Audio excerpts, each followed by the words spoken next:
Hello guys, how are you doing. So आज जो हम एनीमे आपके लिए लेकर आ चुके हैं, इसे देखकर आपका दिल बहुत ही ज़्यादा खुश होने वाला है, क्योंकि आज का ये जो इंटरेस्टिंग और बहुत ही ज़्यादा रहस्यमय जो एनीमे हम आपके सामने प्रेजेंट कर रहे हैं, इसके अंदर हमें दिखाया जाएगा कि आखिर किस तरीके से हमारा मेन लीड जो है वो राक्षसों का मुकाबला करता है और जंग के मैदान के अंदर उनकी छुट्टी कर देता है। सो गाइज, एपिसोड 1 के स्टार्ट में हमें मॉडर्न एरा दिखाया जाता है, जहां पर हमें देखने के लिए मिलता है कि यहाँ पर एक जो बंदा होता है जिसका नाम जियान युआन क्याओ था, वो फाइट कर रहा होता है डीमंस से। और डीमंस भी कोई ऐसे वैसे नहीं, बल्कि काफ़ी ज़्यादा खतरनाक डीमन नज़र आ रहे थे। स्काई के अंदर से एक काफ़ी बड़ा सा पोर्टल ओपन हुआ था, जिसके अंदर से काफ़ी सारी थंडर आसपास फैल रही होती है और उसके अंदर से ढेर सारी इविल स्पिरिट भी स्काई की तरफ से नीचे को आ रही होती हैं। और हमें देखने के लिए मिलता है कि ये सारी के सारी इविल स्पिरिट बहुत ख़तरनाक तरीके से मिस्टर जियांग की तरफ को बढ़ रही थी। मिस्टर जियांग की पावर का अंदाज़ा आप इस बात से लगा सकते हो कि उनके पास बस एक सोड ही होती है, लेकिन फिर भी जब थाउजेंड्स ऑफ स्पिरिट उनकी तरफ को आगे बढ़ती हैं तो वो बिल्कुल भी नहीं घबराते, बल्कि काफ़ी ज़्यादा ब्रेवरी के साथ आगे बढ़ते हैं। इसी के साथ उनके फोरहेड के ऊपर एक सिंबल अपीयर होता है, जिसके बाद उनकी आइज के अंदर से काफ़ी ज़्यादा लाइटनिंग निकलती है। साथ ही हमें यह भी देखने के लिए मिलता है कि उनके हाथ में जो सोर्ड थी वो भी ग्लो करने लग जाती है। उसके बाद वो ढेर सारे स्लैश अटैक करते हैं इन इविल स्पिरिट्स की तरफ, और एक ही बार में वो काफ़ी सारी इविल स्पिरिट को मार देते हैं। वहाँ पर एक बहुत ही बड़ा धमाका होता है और फिर मिस्टर जियांग एक बार फिर से अपने मेन टारगेट को देखते हैं, जिसे देखने के बाद वो ये कह रहे थे कि उसने फाइनली मुझे ढूंढ ही लिया है, उसने यहाँ पर मेरी लोकेशन का पता लगा लिया। जिसके बाद हमें दिखाया जाता है कि स्काई के अंदर से अब एक बार फिर से ढेर सारी इविल स्पिरिट आ रही होती हैं। पूरी सिटी का सीन ही हमें दिखाया जाता है, जहाँ पर हर तरफ ही बहुत ही ज़्यादा वेदर ख़राब था। साथ ही लाइटनिंग चारों ही तरफ फैल रही होती है। उस एक स्पेसिफिक पोर्टल्स के अंदर से लगातार स्पिरिट्स का आना जारी था और वो स्पिरिट मिस्टर जियांग की तरफ को बढ़ रही थी। मिस्टर जियांग भी इन स्पिरिट्स को देख रहे होते हैं। साथ ही वो अब अपनी सोड को लेकर रेडी हो जाते और बहुत ही तेज़ी के साथ वो आगे बढ़ते हैं। वो लाइटनिंग लाइक स्पीड के साथ में आगे बढ़ रहे थे और धीरे धीरे करके जैसे जैसे वो आगे जाते जा रहे होते हैं, वैसे ही वो सारी स्पिरिट्स को ख़त्म भी करते जा रहे थे। जिसके बाद मिस्टर जियांग वहाँ से हट जाते हैं और फिर एक बार फिर से सिटी का माहौल बहुत ही ज़्यादा ख़राब हो चुका था। जिसके बाद हमें वहाँ पर एक बहुत ही ज़्यादा खतरनाक राक्षस दिखाया जाता है, जिसकी आइज़ के अंदर से काफ़ी लाइटिंग निकल रही होती है। और वो मिस्टर जियांग से ये कह रहा था कि अच्छा ही होगा कि तुम वो सन टोटेम मेरे हवाले कर दो, और अगर तुम ऐसा करते हो तभी तुम मुझसे बच पाओगे। जिसके बाद हमें वो खतरनाक सा जाइंट डीमन दिखाया जाता है, जो कि बहुत ही ज़्यादा अग्रेसिव था। और यहाँ पर स्काई के अंदर से वो यहाँ सिटी में अपीयर हो गया था। लेकिन मिस्टर जियांग कह रहे होते हैं कि तुम्हें क्या लग रहा है कि तुम्हारे जैसे शख्स को मैं ये चीज़ दे सकता हूँ? ऐसा बिल्कुल भी नहीं होने वाला है, तो तुम इसके बारे में तो बिल्कुल भी मत सोचो। जिसके बाद वो काफ़ी ज़्यादा गुस्सा हो जाते हैं और फिर यहाँ पर इस दानव की तरफ वो आगे बढ़ रहे थे। वो दानव भी यहाँ पर और भी ज़्यादा गुस्सा हो जाता है। उसकी आइज़ के अंदर से ढेर सारी लाइट निकल रही थी और वो ये कहने लगा था कि ठीक है, अब तुम मरने के लिए तैयार हो जाओ। जिसके बाद वो आगे बढ़ने लग जाता है बहुत ही ज़्यादा गुस्से के साथ। उसकी आइज़ के अंदर से ढेर सारी स्पिरिट्स निकलने लगी थी और उसके फेस के अंदर से भी स्पिरिट्स निकल रही होती हैं। तो इसके बाद हमें मेन चीज़ ये पता चलती है कि वो जो क्लाउड के अंदर से स्पिरिट्स आ रही थी, वो किसी टेलीपोर्टेशन एरे के थ्रू यहाँ पर नहीं आ रही हैं, वो आ रही है इस दानव के अंदर से ही, जिसने हजारों साल से अपने अंदर इन ढेर सारी स्पिरिट्स को जमा कर रखा है। तभी मिस्टर जियांग को देखते हैं, जो कि यहाँ पर बिल्कुल भी नहीं घबराते, क्योंकि कल्टीवेशन के रास्ते के अंदर डरने वालों का कोई काम ही नहीं। तभी वो अपनी सोड लेते हैं, जिसको वो यहाँ पर एक सर्कल के अंदर घुमा देते हैं और अब वो होली सर्कल रूप ले लेता है एक डिवाइन फॉर्मेशन का। साथ ही उनके दूसरे हाथ के अंदर कुछ डिवाइन पावर थी, जिसके बाद वो अपने हैंड साइंस को बनाते हैं, जैसे ही वो हैंड साइंस धीरे धीरे करके कंप्लीट होते हैं तभी वो फॉर्मेशन भी कंप्लीट हो चुकी थी और मिस्टर जियांग जो थे वो उस फॉर्मेशन को एक्टिवेट कर देते हैं, क्योंकि इस दानव को ख़त्म करना बहुत ही ज़्यादा ज़रूरी है, नहीं तो ये सिटी का हाल भी बहुत ही ज़्यादा बुरा कर सकता है। उनके फोरहेड के ऊपर जो सिंबल था वो भी काफ़ी ज़्यादा शाइन कर रहा होता है। तभी हमें दिखाया जाता है कि इस होली फॉर्मेशन के अंदर से एक डिवाइन फीनिक्स बाहर निकल कर आता है, जो कि एक फायर फीनिक्स था और बहुत ही ज़्यादा ह्यूज भी वो होता है। वो फीनिक्स चिल्लाने लगा था और अब आगे बढ़ता है, लेकिन वो ढेर सारी स्पिरिट्स जो कि दानव द्वारा आगे बढ़ रही थी वो आकर उस फीनिक्स को हर्ट भी कर रही होती हैं। लेकिन ये फीनिक्स वाकई में काफ़ी ज़्यादा स्ट्रॉन्ग था, जो कि लगातार इन सारी इविल स्पिरिट्स को ख़त्म करते हुए इस राक्षस की तरफ को बढ़ने लग जाता है, वो भी बिना डरे।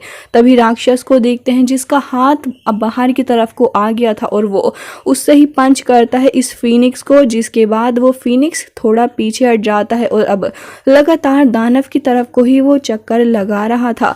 धीरे धीरे करके उसके जो डिवाइन फेदर्स होते हैं वो राक्षस की तरफ को ही घूमने लगे थे एक सर्कल की तरह।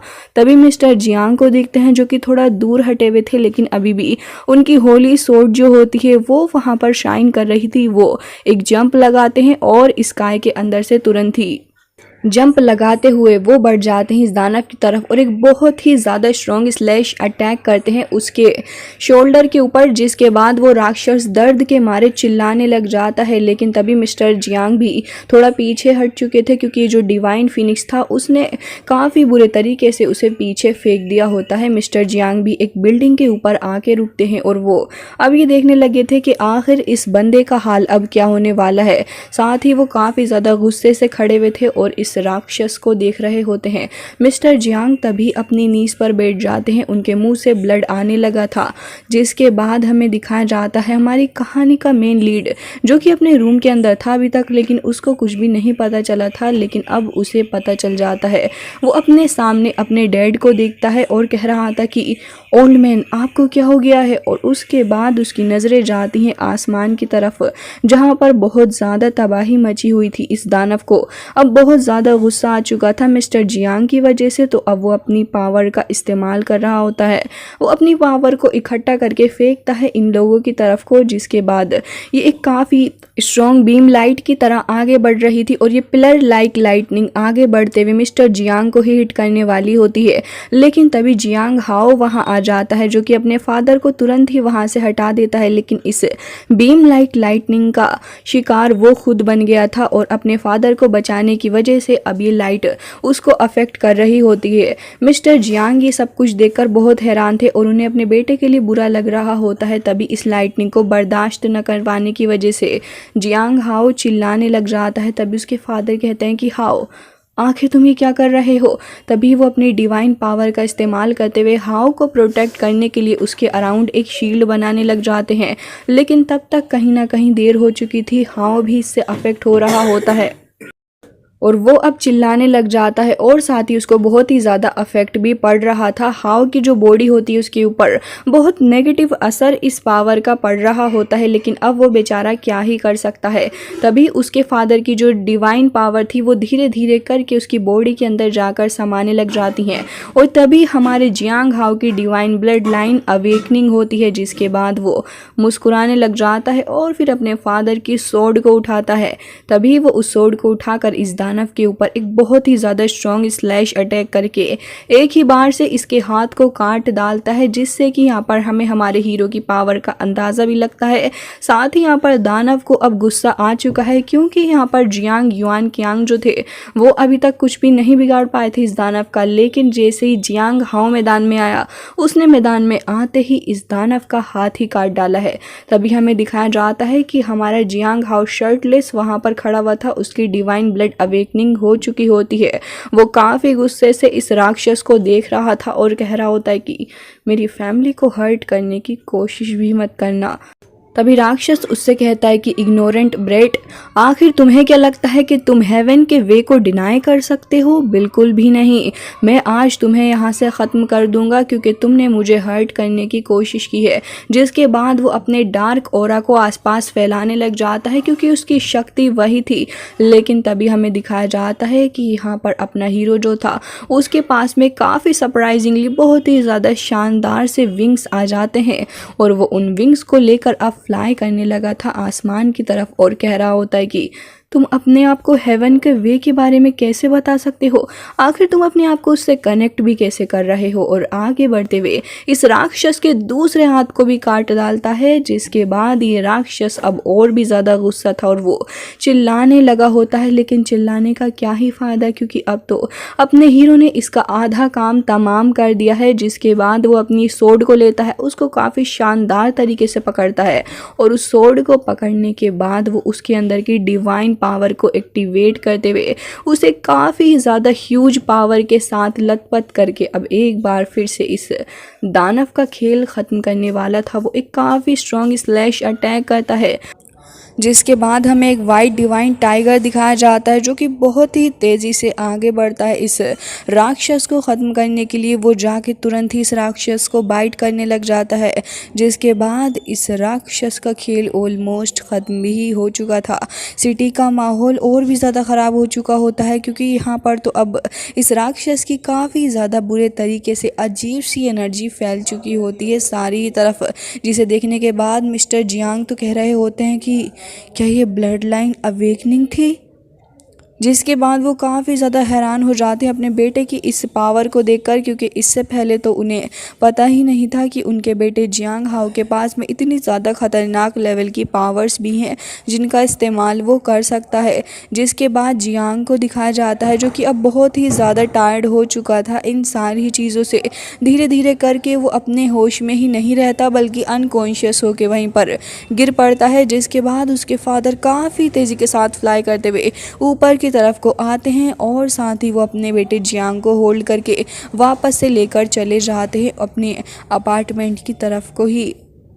तभी हमें दिखाया जाता है कि सिटी के अंदर जो ईविल ऑरा आसपास फैल रहा था, अब ये ऑरा एक बार फिर से गैदर होने लग जाता है। सिर्फ गैदर ही नहीं होता बल्कि हमें दिखाया जाता है कि ऑरा इकट्ठा होकर वापस से उस राक्षस का रूप लेने लग जाता है। मिस्टर जियांग ने अपने बेटे जियांग हाओ को वहीं बैठा दिया था और साथ ही उनको लगता है कि बस अब वक्त आ चुका है।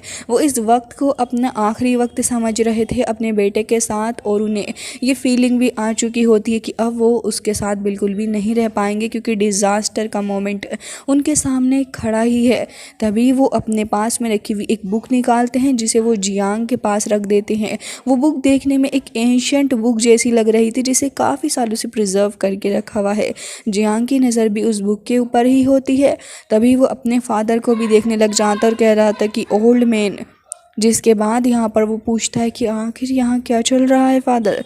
तभी यहाँ पर उसके फादर जो थे वो ऊपर की तरफ को देखने लग जाते हैं जहाँ पर ईविल एनर्जी सारे ही सोर्सेज को इकट्ठा करके एक बार फिर से गैदर हो रही थी। तभी मिस्टर जियांग अपने बेटे से कहते हैं कि मुझे माफ़ कर दो, लेकिन मैं तुम्हें यहाँ तक ही प्रोटेक्ट कर सकता था, इसके आगे मैं तुम्हें प्रोटेक्ट नहीं कर पाऊँगा।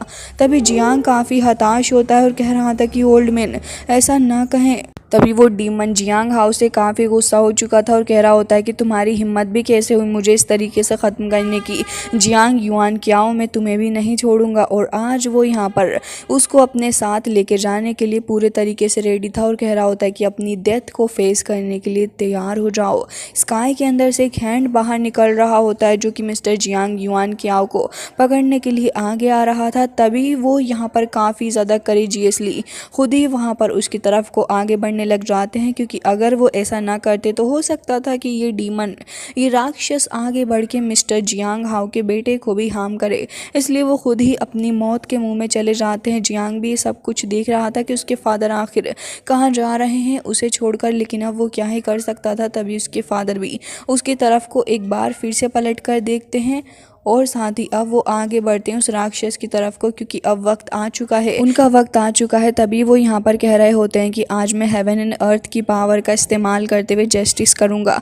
तभी वो एक काफ़ी ज़्यादा ह्यूज फॉर्मेशन को समन कर लेते हैं, जिसके बाद वो फॉर्मेशन आसपास ऐसे ही घूम रही थी उस ईविल बंदे के पास, और यहाँ पर वो धीरे धीरे करके बहुत ही ज़्यादा बड़ी भी होती जा रही होती है, जिससे कि यहाँ पर ये जो मॉडर्न सिटी है उसको ज़्यादा हार्म नहीं पहुँची। शायद इसीलिए ही उन्होंने वो फॉर्मेशन बनाई थी, और साथ ही वो इसको सप्रेस भी करने की कोशिश कर रहे थे। जियांग हाओ के अंदर इतनी हिम्मत नहीं थी कि वो उठ के खड़ा भी हो सके। तभी वो नोटिस करता है कि उसके फादर जाके उस ईविल के हैंड के अंदर ही समा गए हैं, और अब यहाँ से वो जा रहे थे। तभी वो ये कहने लग जाते हैं कि जियांग हाओ, हमेशा अपने ऊपर विश्वास रखना, तभी तुम यहाँ से राइज़ कर पाओगी। अगर तुम एक सन हो तो तुम्हें राइज़ करना ही पड़ेगा। जिसके बाद हमें दिखाया जाता है कि वो ईविल हैंड उन्हें अपने साथ ही कहीं लेकर चला जाता है बादलों के अंदर। जिसके बाद जियांग हाओ पलट कर देखता है तो बस वो बुक उसके फादर की जो थी वो वहीं रह जाती है। तभी वो उस बुक को लेकर काफ़ी ज़्यादा रोने लग जाता है। उसके दिल में बहुत ही नफ़रत भी आ चुकी थी इन ईविल्स के लिए। अब ये सीन गाइस यहीं पर कट हो जाता है, और उसके बाद डायरेक्ट हमें 1 साल बाद का सीन दिखाया जाता है, जहाँ पर जियांग हाओ अपने घर के अंदर था और वो पिछले 1 साल से काफ़ी सारी अजीब अजीब चीज़ों को स्टडी कर रहा है, क्योंकि उसे एंशिएंट एरा के बारे में कुछ भी नहीं पता था। लेकिन अब वो बहुत सारी बुक्स वगैरह भी पढ़ चुका है, और ढेर सारी चीज़ों के बारे में उसको जानकारी भी मिली है, जिसके चलते अब वो यहाँ पर अपने फादर के बारे में ही सोच कर कहता है कि आखिर आप कहाँ चले गए हो। जिसके बाद वो एक बुक भी पढ़ने लग जाता है, जिसके अंदर ढेर सारे कुछ बीस्ट वगैरह के बारे में लिखा हुआ था, और वो इन बीस्ट को देख रहा होता है और कह रहा था कि आखिर ये चीज़ है क्या फादर, आपने मेरे लिए बस ये एक बुक ही छोड़ी है। तभी कोई तो डोर पे नॉक करता और कह रहा था कि मिस्टर जियांग हाओ, आपका पार्सल है। तभी हमें दिखाया जाता है कि जियांग उस पार्सल को ले लेता है, और फिर वो उस बॉक्स को खोल कर देखता है तो उसके अंदर जिसके अंदर एक लेटर था, और उसमें लिखा हुआ होता है कि अगर तुम्हें अपने फादर को ढूंढना है तो फिर इस बोन की का इस्तेमाल करो। जिसके बाद जियांग बिल्कुल भी वक्त ज़ाया नहीं करता, उस बोन की को उठा लेता और कह रहा था कि ये तो कुछ सन की तरह रिप्रेजेंट कर रही है। तभी यहाँ पर वो अब एक बुक को उठाकर वापस से देखने लगा था और कह रहा होता है कि इसके अंदर तो किसी भी चीज़ के बारे में ज़्यादा चीज़ें मेंशन नहीं है, और ना ही मुझे ये समझ आ रहा है कि आखिर ये है क्या। लेकिन तभी वो उस पेज को पलट देता है, जिसके अंदर से काफ़ी सारा एंशिएंट टेक्स्ट बाहर निकल के आने लगा था।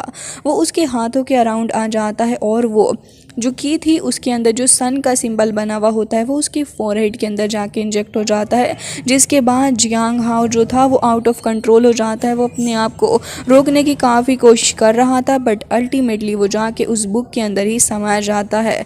जिसके बाद हमें वेस्ट वाइल्डनेस का सीन दिखाया जाता है, और हमें देखने के लिए मिलती है एक ट्राइब जो कि अपने यहाँ पर एक सेरेमनी करने जा रही होती है।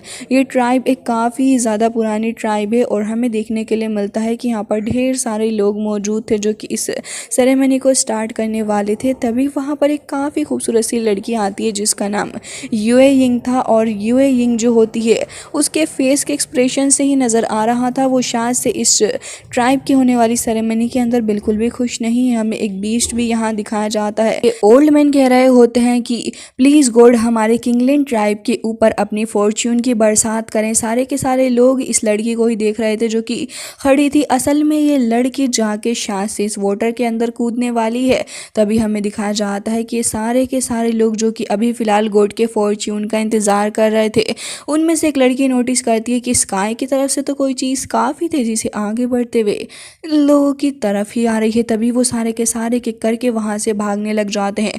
तो ये ओल्ड मैन बहुत गुस्सा हो रहा था और कह रहा था कि जो डाइटी है वो इस बात से बहुत ज़्यादा गुस्सा होंगे, तुम यहाँ से ऐसे नहीं भाग सकते। तभी वो लड़की उदास होती है और वो लड़की नोटिस करती है कि असल में जो फायर जैसी चीज़ आगे बढ़ रही है वो यहाँ पर एक ह्यूमन है।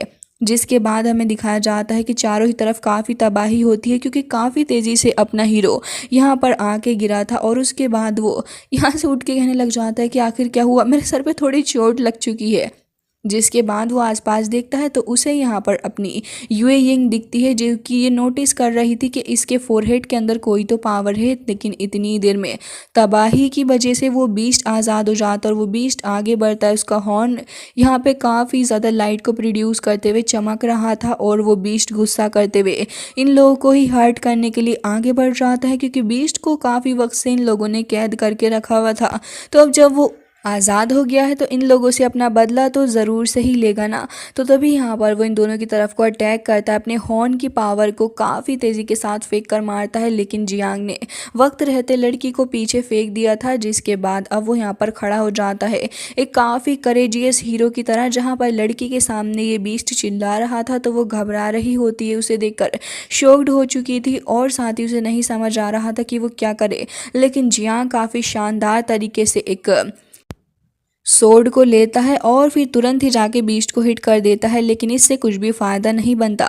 तो वो एक बार फिर से अटैक करता है, लेकिन फिर भी उसकी सोर्ड ही टूट चुकी थी। जियांग हैरान था और कह रहा था कि ये जाइंट थिंग तो काफ़ी ज़्यादा अजीब है। जिसके बाद वो आगे भागने लगता है, लेकिन तभी आगे से देखता है कि यहाँ तो फिर खाई ही है उसके लिए, आखिर वो कहाँ जाएगा। तभी बीस्ट यहाँ पर बहुत ज़्यादा गुस्सा करता है, लेकिन तभी जियांग कहने लगा था कि ओल्ड मैन, तुमने मुझे सिखाया चीज़ों का सामना करना। और वो यहाँ पर काफ़ी ज़्यादा फोकस के साथ में बीस्ट को देखने लगता है। तभी यहाँ पर उसके फोरहेड के अंदर जो सिंबल था वो एक बार फिर से अपीयर होता है, उसके अंदर से काफ़ी लाइटनिंग निकलती है और वो लाइटनिंग इतनी स्ट्रॉन्ग थी कि बीस्ट के 2 टुकड़े ही कर डालती है और वो बीस्ट वहाँ से ऑन द स्पॉट ही गायब हो गया था। और उसके बाद जियांग भी वहीं बेहोश हो जाता है। तभी ट्राइब के सारे ही लोग देखने लगे थे कि आखिर यहाँ हो क्या रहा है। तो वो ओल्ड मैन वहाँ आ जाता है और अब देखने लगा था जियांग को और कह रहा होता है कि माउंटेन के डाइटी ने मुझे पहले ही इन्फॉर्म कर दिया है कि ये जो अनोनिमस पर्सन है ये हमारे लिए डिज़ास्टर ला सकता है, तो इसके लिए हमें एटलीस्ट सुबह के वक्त में इसको सेक्रीफाइस करना होगा, तभी यहाँ पर हम लोग बच सकते हैं। तभी यूए यिंग को देखते हैं जो कि यहाँ पर मौजूद थी और फिलहाल यहाँ पर अब जियांग को ही देख रही होती है, क्योंकि मुश्किल के वक्त में जियांग ने ही तो उसकी जान बचाई है। सो गाइज, जिसके बाद अब हमें रात का सीन दिखाया जाता है और हमें देखने के लिए मिलता है कि यहाँ पर हाओ बेहोश पड़ा हुआ था। धीरे धीरे करके उसकी आंखें खुलती हैं तो वो नोटिस करता है कि वो तो एक केज के अंदर मौजूद है, जिसके साथ ही यहाँ पर यांग याओ भी मौजूद थी, जो कि कह रही थी कि तुम आखिर कहाँ से आए हो और हमारी किंगलैंड ट्राइब के अंदर तुम्हारा आने का क्या मकसद है।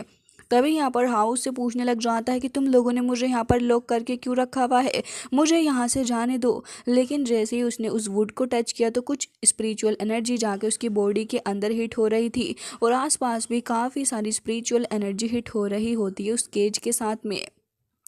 जिसके बाद अपने हाउ को काफ़ी गुस्सा आता और वो यहाँ पर गुस्से में किक मारने लगा था, लेकिन अनफॉर्चुनेटली चोट तो उसको ही लगती है। तभी वो यहाँ पर मिस यांग से बातें करता और कह रहा था कि आखिर क्यों मुझे यहाँ कैद कर रखा है। तो कह रही थी कि तुमने सी को मार डाला और सेरेमनी के अंदर डिज़ास्टर किया इसलिए।